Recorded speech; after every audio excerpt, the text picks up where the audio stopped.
Hi, good afternoon or good morning. We're here at the Brooke Farm on Stamp Creek. It's May 4th, somewhere there around 2016, and I'm with Mr. John Brooke.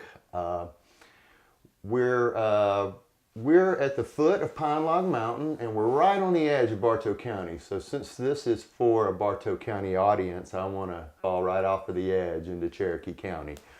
But we're at the foot of Pine Log Mountain, and the way I know Mr. Brooke is I do research on the antebellum iron industry, which was primarily along Stamp Creek. And you'll probably see both of us pointing, but Stamp Creek is not too far behind us, and we're probably 2 miles or so from the iron furnaces, would you say?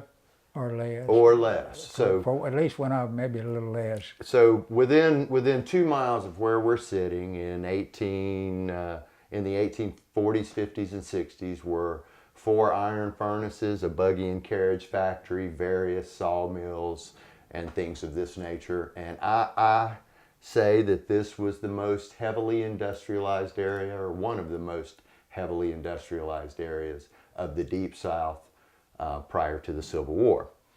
One of the main characters in this area early on in the industrialism of it was John Washington Lewis. And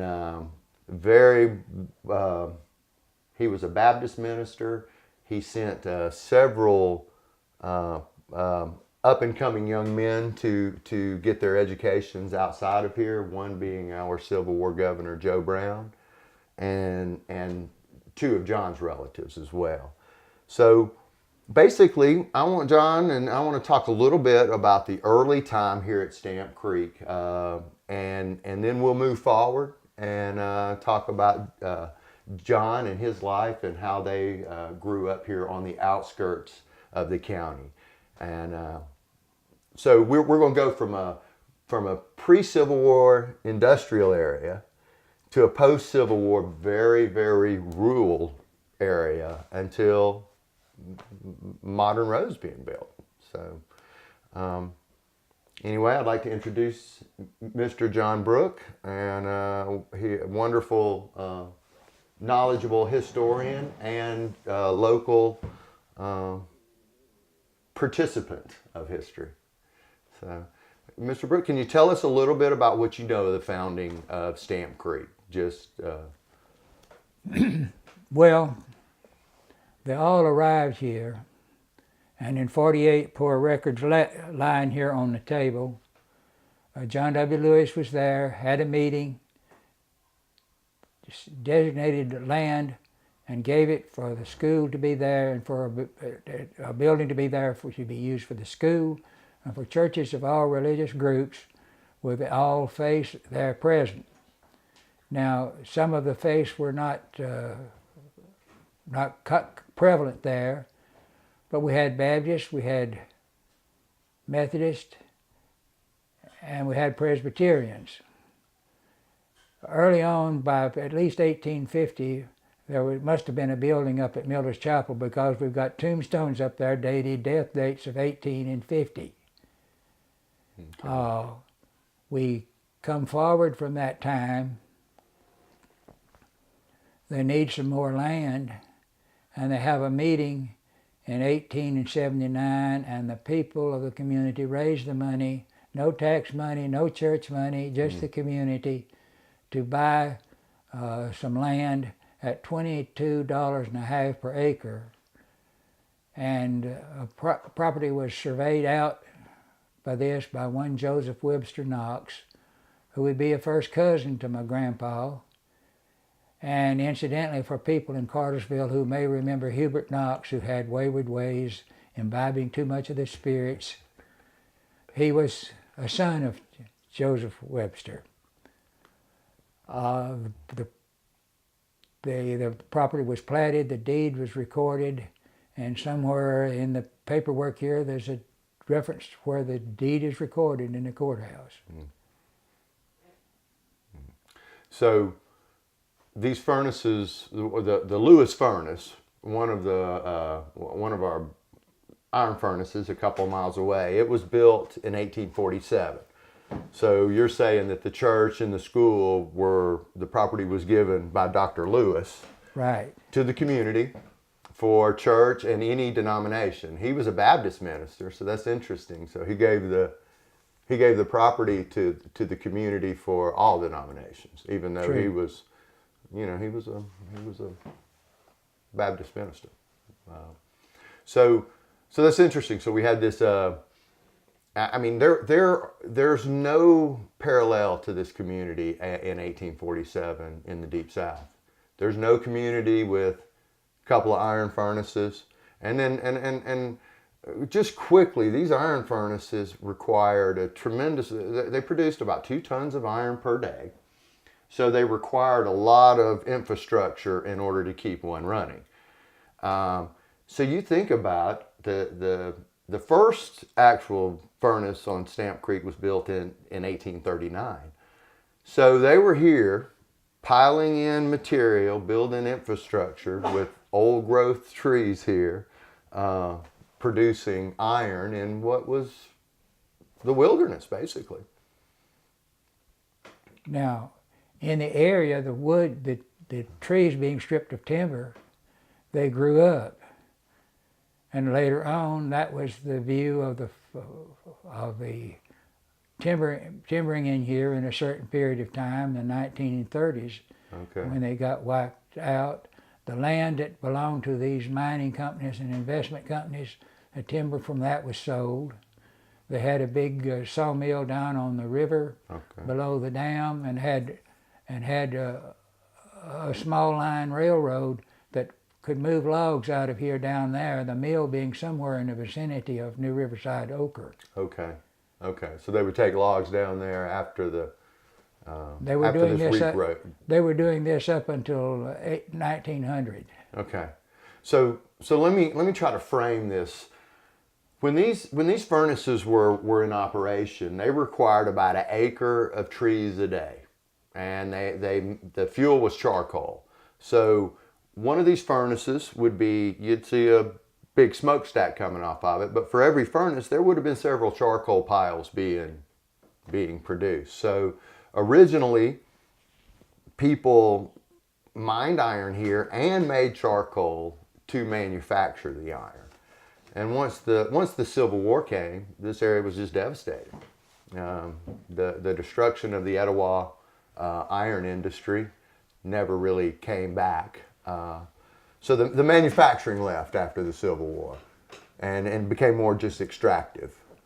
Do you remember much iron mining going on? Was there much iron mining going on subsequent to the Civil War? Subsequent to the Civil War. Yes, sir. From the standpoint of operating the furnaces, there had to be. Yeah. Well, But afterwards, then there's mining considerably. There was one mine that I would put in the drainage basin of Stamp Creek, which is the area that I'm writing about in Bartow County. okay. Was operated by the Alexander boys, and one of the big pots that they lifted out of the pit of the mine with a winch, cable winch. That I have this pot here on the place. Huh. Okay. So mining was part of this area. Well, It stayed. That I would date that deal sometime circa 1920 when it ended. Okay. Because of other things we know the Alexander boys got into. Okay. And we might say it wasn't, I don't think it was making spirits. And that's interesting how we've forgotten a lot of the history because of some of the things these folks got into later on. And actually, from a lot of when I talk about these furnaces out in the woods, a lot of the folks from Canton or Cartersville say they couldn't come out in these woods in a certain period of time because it could have been dangerous for them. So these furnaces just kind of were taken back over by the woods. So, but let's. And I asked the mining later on. Yes, there was mining up here by the Hertz that he owned some operations at Aubrey. Okay. But that's getting a little bit out of the territory here. But in the Stamp Creek area, that's the only place I know of any mining. Okay. But that was continued up into the 1930s. And let's talk about, just briefly, the territory that we're talking about here. We're on the edge of Bartow County and the edge of Cherokee County. But if we centered on this area for just 1 second, we center on Stamp Creek, and we do about a 5-mile radius, which is that was your experience. Is that not correct? That what I'm trying to do here is talk about how the lake changed y'all's locus of movement around here. Well, before the lake came, when we engaged in such things as going to the mill, the mills had been removed as Rogers Mill was gone. They being connected to the Brooke family, we find them out in U Harley. Not U Harley, beg your pardon, Stylesboro. Okay. And some of the connections out of Cherokee, we know they attended the academy at Stylesboro. Now, we don't have schools here except very, very small minor schools. I did not succeed the first few years of college, but I did graduate Phi Kappa Phi from the University of Georgia, not trying to boast. I just want people to know that I'm not a dummy. And so we had to carry wheat all the way to Mostellers at Adairsville. And that was a long trip, and some days Daddy couldn't make it there and back from morning till night, and have to spend the night with the relatives over on Pine Log downstream from Cor Harris's place.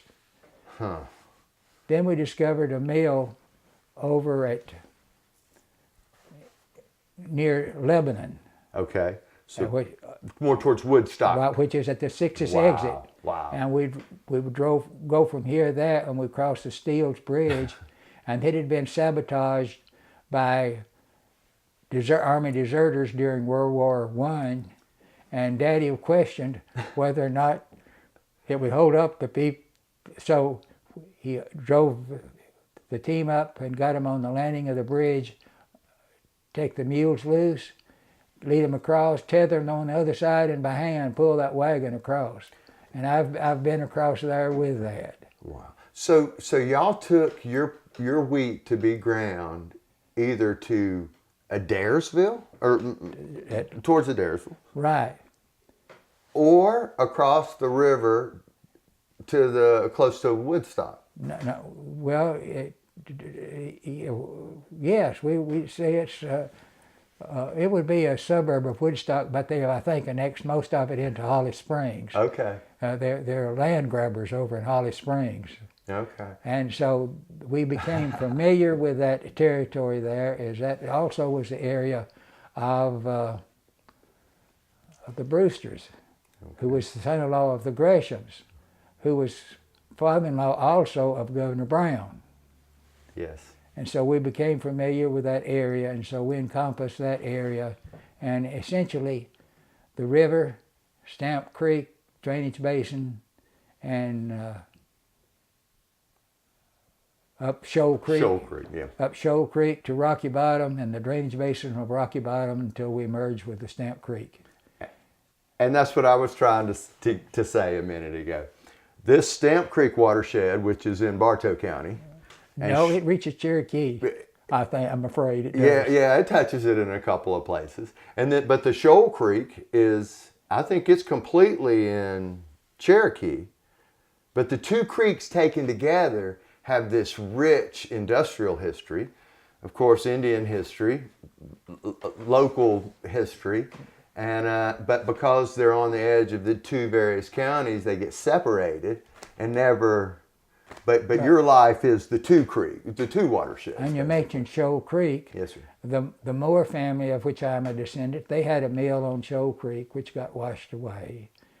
And We have letters that talk about the flood coming there written by relatives from Texas. We had the Finchers operating a spinning mill up on Shoal Creek. Over here in this we have a bed coverlet hand woven by my grandmother from the yarn spun at the Finchers mill. And collectively, the Brooke family has more yarn in their hands than the Fincher family. Well, just as a side note, I may have told you I purchased a piece of property recently, and it's the other side of the mill at the Fincher's mill down on Shoal Creek. So here on these two creeks, there again we had let's see, 6 iron furnaces between Stamp and Shoal Creek, a cotton mill, yarn mill, the one on Shoal Creek, and then various small mills, a buggy and carriage factory. It just goes on and on. Who? You're not thinking of the Donaldson furnace on Shoal? Yes, sir, on Shoal Creek. They never fired it. I know, but it's still there. It's still they never fired that particular furnace. That's correct. And so. But here's the other part of this area that okay, we ride around here. This is called part of the Atlanta metropolitan area if you look at the map. Mm-hmm. And this area north of the lake is where we're at. And it's probably the least populated area in the Atlanta metro circle there. But it had, in the 1840s and 50s, probably more college educated people than any place around, which I find fascinating. That we had the level of education that I think was higher than when it seems like when I was a kid. You know, Dr. John W. Lewis, this community, or who helped set up this community, sent various folks to away to get higher educations. And then I think that affects you guys, Mr. Brooke, because a lot of you guys, and I say you guys, I mean the Moores, Boston, several families that were original to this area were highly educated. Would you agree that y'all, or do I just know the folks from here that went off and got? Well, we might say that, but that we took advantage of the opportunities when it came along to be educated, both here and there. Some of the Bostons went away. In fact, one of the Boston sons married one of the sisters to Governor Brown. Mm-hmm. Mm-hmm. And if you look at the Joe Brown connections and who married into that family and who they knew, that's who I'm talking about. Extremely, these folks were movers and shakers and very educated. Huh. Oh. But well, let's we've talked about some of the history, but let's talk about your history, because yours is as interesting as the way you came into my radar. I think didn't you do a lot of work early on when they were building the lake? Were they inundating your family's cemeteries or cemeteries that you knew of? Can you talk about that a little bit? Well, they were inundating cemeteries, as you call. I have a hard time saying some of these words. Yes, sir. And some of them had to be moved. We know that orders had to come out from Mobile and to get a court order to move them.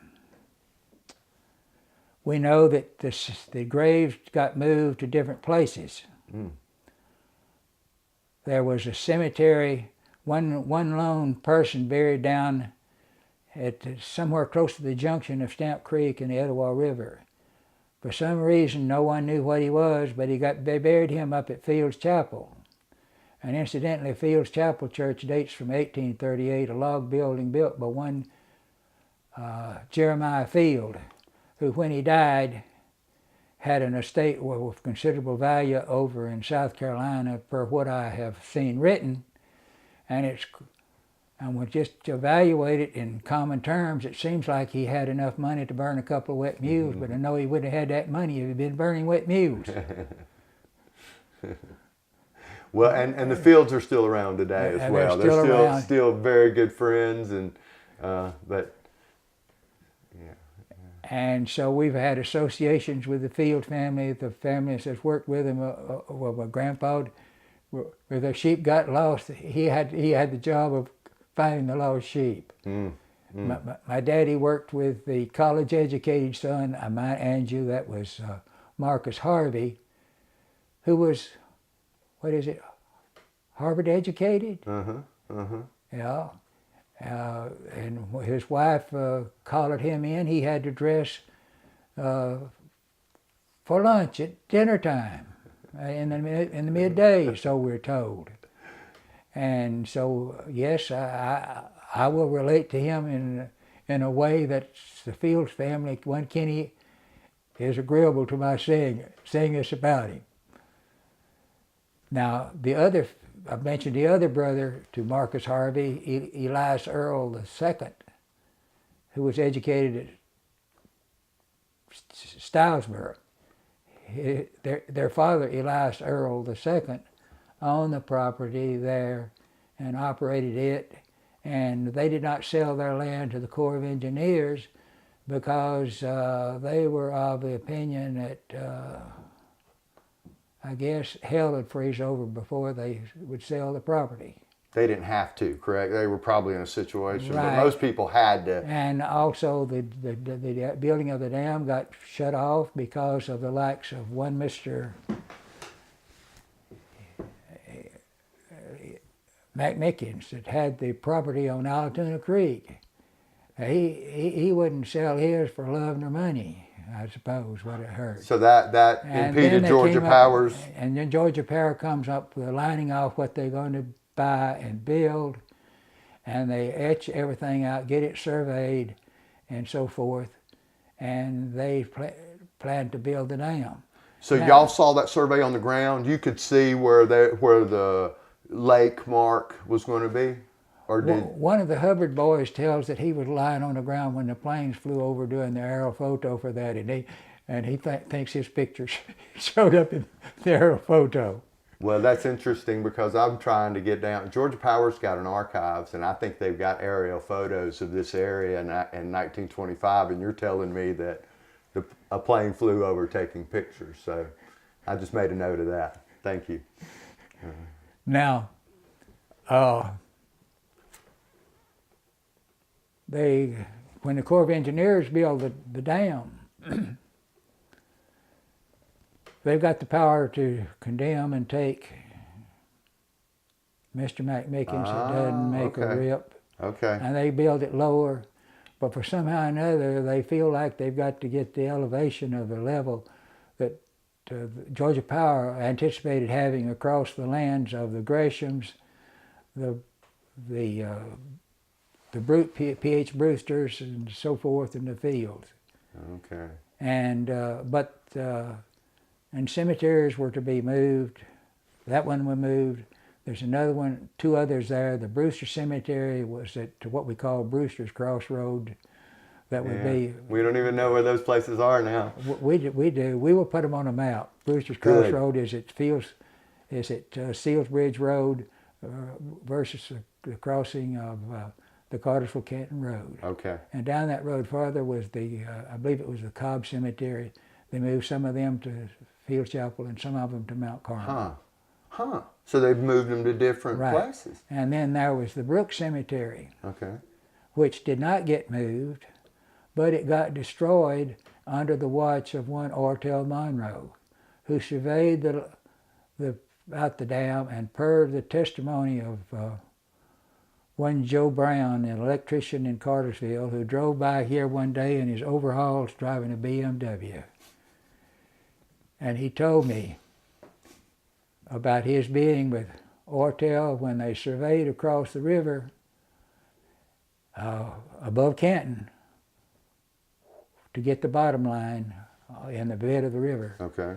Where Highway 575 crosses the river above Canton. Okay. Now, Brooke Cemetery is destroyed.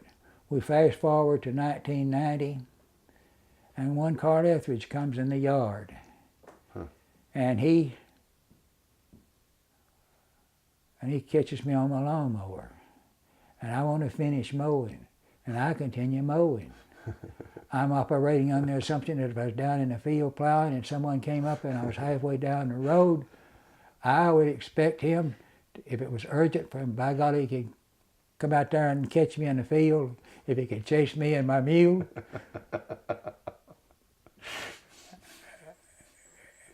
And so Carl Etheridge came up. He came up and flagged you down while you were working. Right, but I proceeded, and then I talked with him, and I opened up some carbonated beverage. I forget the brand. We told what we want. We went and looked. There's a pamphlet right here, a stack of them somewhere right in that right there, of what I wrote about the whole deal. The day we dedicated the cemetery, and to identify people buried in the grave, as there's been, we know that we even had testimony. Even one Kenny Field Sr. knew where it was. I knew where it was from the 1938 aerial photo, approximately. Okay. If I was skilled in the math doing techniques to translate that to the ground, and whenever Carl Etheridge took the map, he was able to spot the map in this proper location. Okay. Then with this dowsing to locate the spaces. Then with a grandson-in-law of some of the Rusk descendants, we came with Corps of Engineers permission and a metal detector and located where iron posts had been for a fence that had been put around some of the graves here. And as to who was buried in that iron fence, letters turned up written by one Nancy Evelyn Edwards Petrie McMillan. And you might say the Petries, her first husband died in Colorado circa 1860, had gone there with a cousin by marriage, one John Gregory, that discovered the first vein of gold in the state of Colorado. Yes, sir, he did. John Gregory, from right down here on the Etowah River, discovered the first major gold lode on the Front Range. And would you believe within the past 5 days, I've met two people in Cartersville who are Payne descendants, and they knew about John Gregory, and they know about, and there are more people in Bartow County know about John Gregory than I bet they are in Cherokee. Oh, I stumbled across John Gregory in the court records. Joe Brown's father-in-law bought a piece of property from him, and as I was doing the research on John Gregory, it said founded Denver, Colorado, and I was like, well, there's no way that's our same John Gregory. And it is. It was Aurora, Colorado, named after Aurora, Georgia, discovered by John Gregory, other guys from here as well, and 50 Cherokee Indians. He went and picked up 50 Cherokee Indians on his way prospecting. So he must have had a previous relationship with them. And this is listed in I found this in a genealogy from the, what family? I'm drawing a blank right now, but a prominent gold mining family just in Sixes over there. Well, I would wonder about the 50 Cherokee Indians with him. You think that might have been a legend added on? I think that's the legend added on because we have letters here dated to addressed to one John P. Brooke, who with a post office address in Woodstock, and we know he had to be there, even though it took somebody else to tell me and make me aware of it. I had the letters here addressed there. We have, I think it's 5 of his children marrying people from the Woodstock area.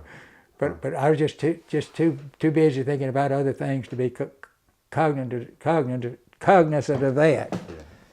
And he says that when he got there, one's from St. Louis, one's from Kansas City, that he encountered somebody there who said they were with John Gregory when John ate the mule. Wow. Now after he left there, in the letter he mentions they're getting horses to go from there to Denver. Now, we get down to the brass tacks of it. The legend, what I have read, it's published by some historical thing in Georgia, which they don't know where the heck John is from. That John had made his way, and if you look at the deed records in Cherokee County, he had cleared out of here in '57 and spent some time over in Gordon County, and somewhere in some of the paperwork that says something about Gordon, but they didn't know, they couldn't pin the tail on the donkey. Right. And it was not because John had ate him. Well, And now let me go ahead. I'm sorry. Now, so he's overwintering at Fort Laramie in Wyoming. The Russell boys have done their thing.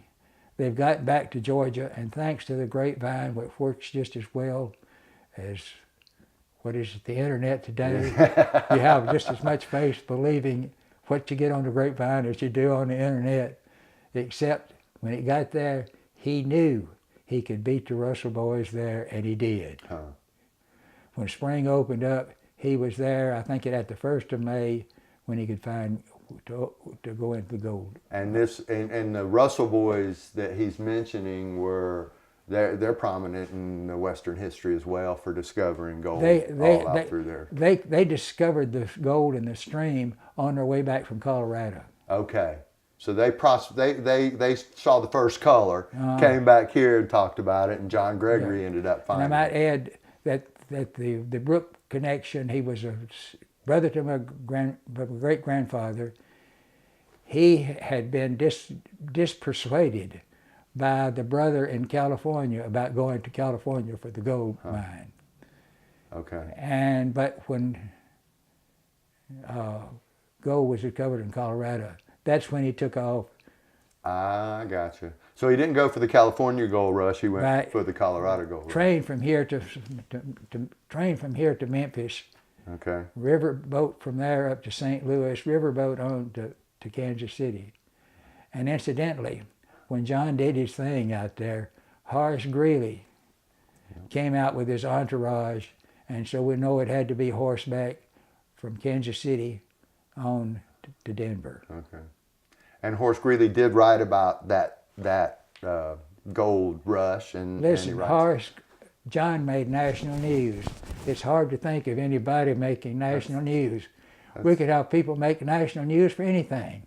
In fact, there's a person climbed on the water tower in White, and it made national news. But what this shows is just how many people, and we know this. I mean, your family has it, and just about every family I touch on in this particular area has folks that went out to California for the gold rush, and then what we see is further prospecting, and then the guys that discovered Helena, Montana, were from the Etowah River as well. So our gold miners went west, young man, as Horace Greeley would say. But it's really sad that Horace copied that from somebody else. Did he? Okay. Well, let's see. I tell you, Mr. Brooke, let's talk about your experience. Now, you were a school teacher in Cherokee County, so you tell me a little bit about your growing up, your education here. Let's touch on your education. Well, my people determined by whoever was the school teacher at Stamp Creek versus whoever was at Mayhew as to who I would go to school to. Okay, so both of these are local schoolhouses, one in Stamp Creek and the other was where? Mayhew, that was on fronting on 1020, about even with as far as their grading. Okay. There on widening putting access lane in for 20. Now you pronounce that for me. Pronounce Sutali. That's the way I Subtly. Subtly. Thank you. So that's the official enunciation. Subtly. If you would say that to an Indian, he would hold up 6 fingers. That's what it means. 6s. And the people over in the Sixes community, they just completely anglicized, and as a result, they stayed put. But over the years, when we had rural post offices out in the area, the Sutali post office couldn't stay put. it was down on the Brewster place. I learned that it's been over at Cherokee Mills on Little River. Huh. And lastly, where it closed in 1915 or so, it was here at the 10820 junction. I see. So, So for some reason, post offices get to migrate. and I guess they go along the roads, right? Along the most traveled roads, or whoever the postmaster would have determined been. it. Yeah, would have been. And so you went to the local schools here, but And so I went to first grade there, maybe the second grade. I'd have to look at my years. I'd have to look at my report cards. But I went to Stamp Creek the year Ruby Harden taught. okay, And she may have taught there too, but I think it was just one. And after that year there, they hired her to move to Corbin School, which was another school in the Sutali, in the Stamp Creek area. okay, And then beyond that, and another school down there was the Macedonia School, which was in a separate building from the Macedonia Church. okay, And over in the Sutali area, they had 4 schools. One at Gravelly Hill, that was near the eastern terminus of the connector from Stamp Creek to 108. okay. The Stamp Creek 108 connector. That's the name of the road. Hey, don't laugh. We may see it come one day.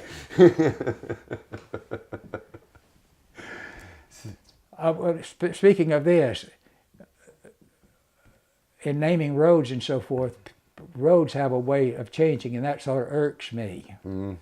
We have a situation in the Bells Ferry Road. We got the Bells Ferry over in Floyd County, and I was over there yesterday to help a 100-year-old cousin of my father celebrate her 100th. Awesome. And I rode on the real Bells Ferry Road. There's a section in Bartow called the Bells Ferry. There's a section in Cobb, and there's a section in Cherokee that I call the Bells No Ferry Road. Well, are you putting these roads down in your book? Are we going to be able to see? Because the problem for me, I plan to consult, get a very early USGS survey. Yep. And plat, topo map, and sketch onto that. That's a good now, idea. Incidentally, I do have somewhat loss of respect for all government agencies because there are errors made in locating the Brooke Cemetery on the USGS map. And that may have contributed to the loss to that grave. I see what you're saying. Bad data. Right. Now, but you had the monuments there, and I don't think the people were blind. Right. But it was a Right. error on the map. So Now we had, I mentioned you had the gravel hill at that, and I got sidetracked here with, for the Bells Ferry. So they may come back. Now, then you had one at Dry Branch, that would be off the real Bells Ferry Road below Laughing Gal. okay. And Laughing Gal, one of the prime move over there was one John Henry Harden, who was the notorious #1 Georgia moonshiner, and he was involved in making it, not himself, but his crew was making it. But it was a manufacturing outfit, It was a from what I manufacturer. understand. Is that correct? It got to be that point. Okay. Now, let's see. And then you're there going was- to write a lot about that in your book as well, Right, too. The that'll be moonshine history of this area, And which then, is and then there interview all was by itself. another school down there called Pine Grove, which was in the area where close to the Gresham Place, the Fields Place, the Fields Chapel. Okay. So that school was there. So as I said, wherever my parents said I should go, that's where I went. Okay. And then I stayed to complete the last two grades, the 5th and the 6th and 7th grade. I completed those at White. Lived with my sister out there. Okay. And we talk about that, how I got home, this sort of thing. involving riding with relatives hauling sugar in the back of their pickup truck. Well, what was that sugar? No, we won't go there. So you stayed with your sister, went to school a couple of years in White. And then the counties got agreed to buy a bus in 41. In 1941. Then I completed 2 years junior high there, and completed 11th grade to complete high school, and I completed at Cass in 1944. Okay.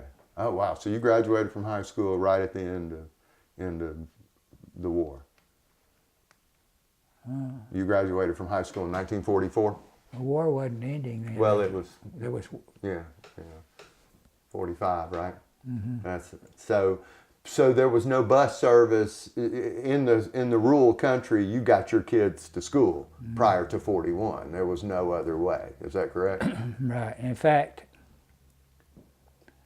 the roads in here were impassable. Just barely jackassable. I'm told by the Fields family that Ellis Hughes, who carried mail by horse and buggy, that mud would be up on the steps on the side of the buggy from the mud being flipped up there. So now, those bottomlands, when it rained, I guess, would be torturous. Okay. About the roads being impassable, just barely jackassable. You couldn't travel them because the county was too poor to gravel them. But so what did y'all do? Well, in Bartow, we're beginning to get a little better roads. Okay. That one, Lindsey Boston, whom we've encountered in more ways than one.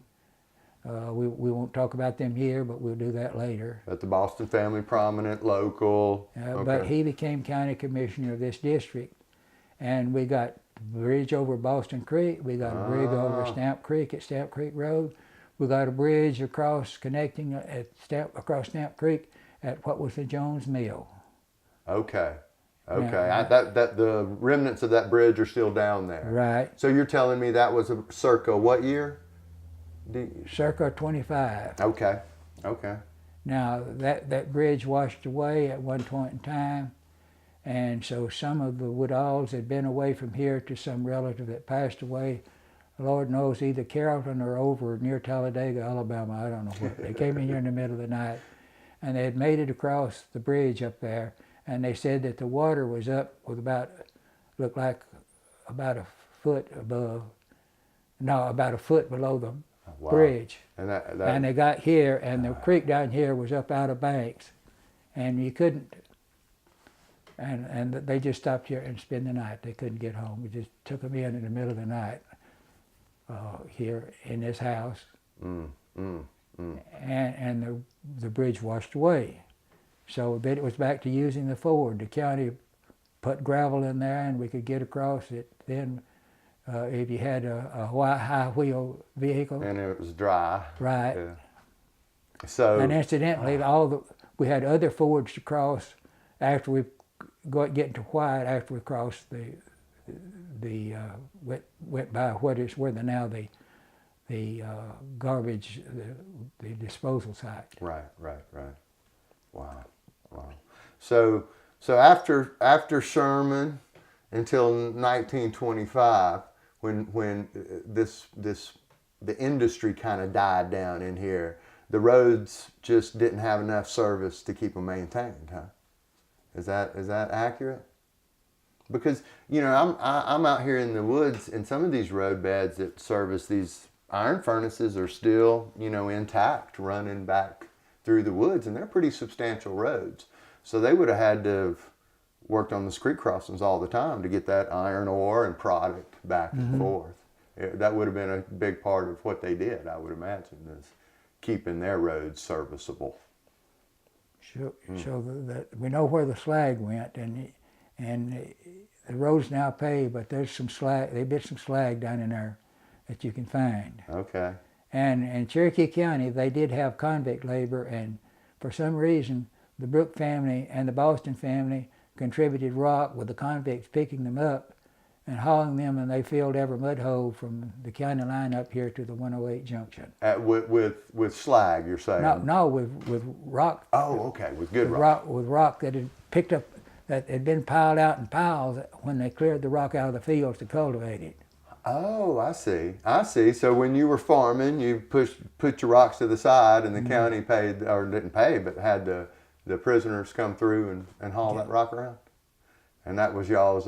That was your road crew. Yeah, that was. Okay. And when the flood would come, if we understand living here, we probably made it to Canton at least once a year. Oh, okay. Might make it to Cartersville 3 to 4 times a year. Wow. Any other time we went to White. Okay. And probably didn't go to the store more than once a month. Wow. Wow. So I mean, y'all were This was isolated. This was the middle of. Right, and then along in '37 we had rolling stores come in. Okay. Yeah. And we'll tell about those in the book, the experiences there. But one I will mention, Buckshot Simmons, that would barter off the stuff for the product that was made by the local, what do you call these, the household industries? Anyway, we'll go with household industry, cottage industry.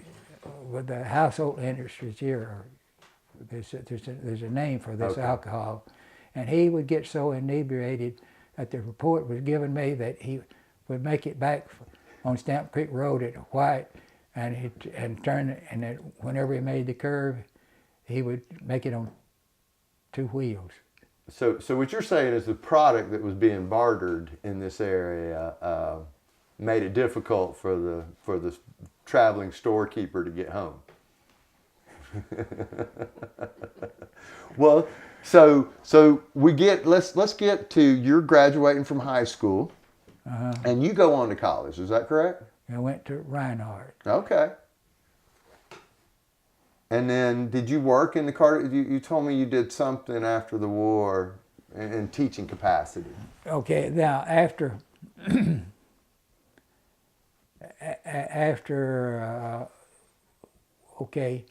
after Reinhardt, during that time I spent some time, I worked for chemical products there,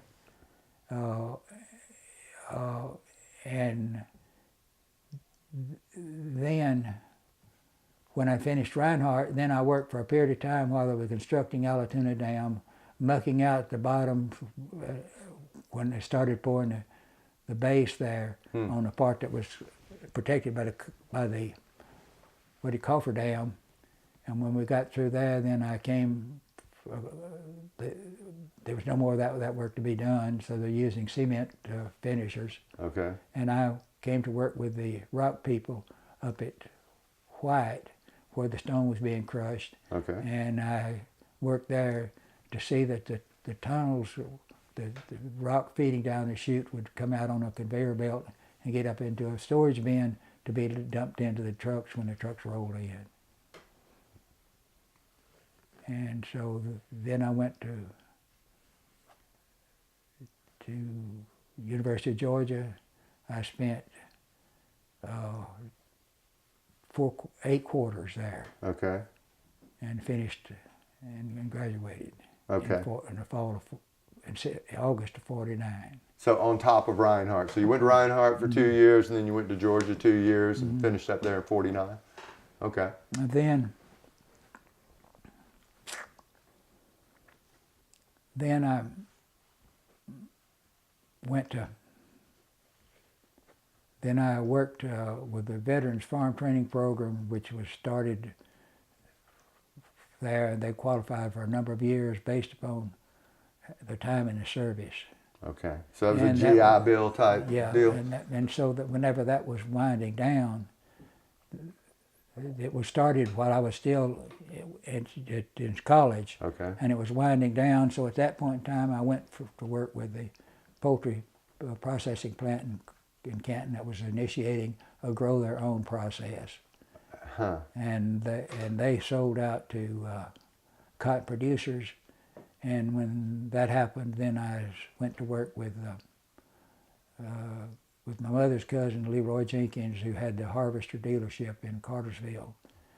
And I worked there through 53 when I was drafted into the service. And then I went back and worked a couple of years at Reinhardt as farm manager. And then I started teaching school. So Reinhardt had a farm. It was part of their, Yeah. and you worked as the actual farm manager over, and then from there you Cherokee County, and you were a biology teacher. Is that? Started off as a biology teacher, and after a period of time, I got in training. We had a program, the National Science Foundation, and I received a couple of grants, and I went to complete my master's degree on a NF National Science Foundation grant at the University of Georgia. And after that, I had a couple of more post things. One of them was at the University of Wyoming in Laramie. I've stood on Prex's pasture there. I've seen the UW in flowers growing, blooming in yellow and green, their colors. I've stood on Como Bluff in the midst of the dino graveyard. I've seen Old Faithful. Well, it's been a interesting journey for me doing this history, and then to know folks I did history of dead people. I never planned on the history that I was doing to connect with folks today, and it's such an honor for me to get to know folks like yourself. And actually, I just started buying my produce locally here at one of our little local produce sales places right off of 20, and of course they sell your produce there as well. So I get to know Mr. Brooks' great-grandfather, and I get to buy your produce up here and get to come by and chat with you about all things local history. And I don't think we've scratched the surface on several things. So this has been enjoyable. Is there anything else that you wanna? Well, as a brief introduction to the book. Okay. These are things that I'll tell you more about in the book. That it might surprise some of you just watching this to know that people in this area have engaged in nefarious acts with the son-in-law of one time Tom Ryman, who was perhaps the most infamous person ever to be converted by the preaching of Sam Jones. And these acts involve such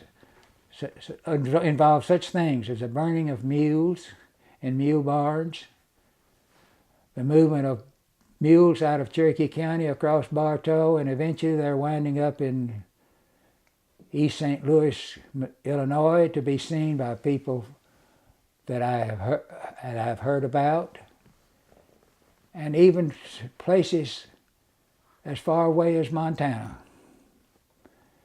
And we don't know what's going on what went on out in Montana, but we suspect there must be something because of the reaction of the granddaughter of Tom Ryman upon learning that the Iceman's daughter had been through Glasgow, Montana, where they were located.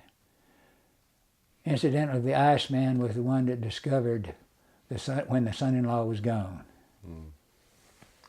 Well, this is a detailed story that affects a lot of people in the area, and we're looking forward to seeing more of it in print. So, how are you coming on that? I'm ready to get fired up again on that. I've got bits and pieces put together there, and then I've got to get it organized in a book. Yeah. And some other things I need to write. I need to get some notes from you about some people that you know about that moved out of the area. Yeah.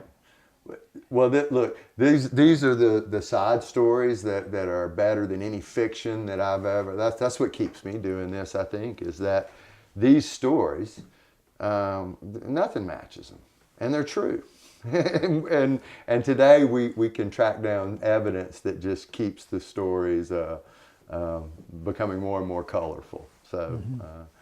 And while you're at this, this back here is the handwork of W.A. Clark, whose brother P.W. Clark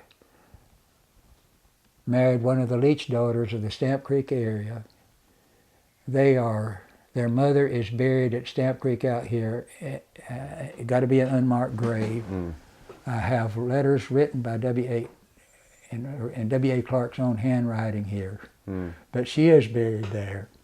And he married W.A. married my father's sister. I think we're wrapping up here. We didn't talk about any of the churches in the area, which I think we had a unique take on.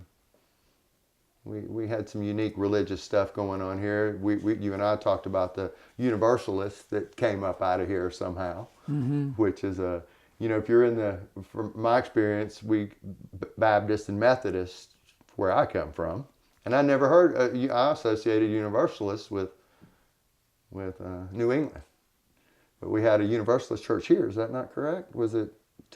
Tell me where the Universalist churches were, real quick. Well, there's a Universalist church up at Waleska. Okay.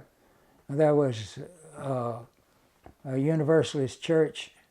I rumored to be down where the cemetery, or the Goodson Cemetery, Furnace Cemetery, is located. Really? I've rumored to be one there. Well, that would make sense. And then there's, and I know there's one over in the Atworth area. We mentioned the Ryans here early on that they, before we started here, that they made a trip to Florida, but perhaps started too late. Okay. And they're buried over there. And they were universal. See, and the Ryans were iron people, and I suspect that this Universalist kind of movement it came from those iron folks. I don't know how that played out, but it's interesting because you just don't see it you don't see these community of iron workers, and you don't see these Universalist churches in the South very often. Well, you can Google them. Yeah, you can Google everything now. You can even Google primitive Baptist churches. And progressive primitive Baptist. We were talking about progressive primitive Baptist churches the other now, day. if there's an oxymoron, progressive primitive has got to be it. That sounds like it. Well, and this is the texture of this place. And if we don't record this kind of stuff now, let's hope suburbia doesn't take over this area, but we need to get as much of this recorded now as we possibly can, and certainly appreciate your efforts in recording this stuff. Thank you. Yeah.